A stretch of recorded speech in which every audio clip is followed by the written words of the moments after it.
Robert's residence. Welcome home, Sydney. You're a survivor, aren't you, Sydney?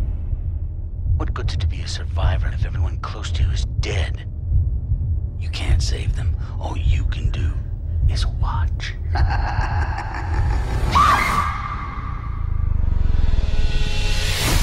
Modern audiences have become savvy to the rules of the originals. I mean, there are still rules, but the rules have changed. And the kill's gotta be, like, way more extreme.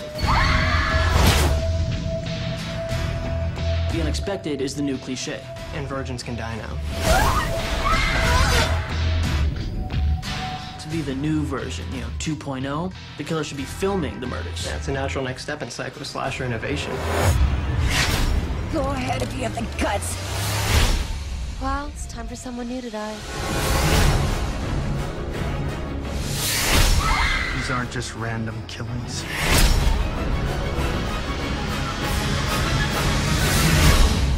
There's something really scary about a guy with a knife who just snaps. I hear you like horror movies.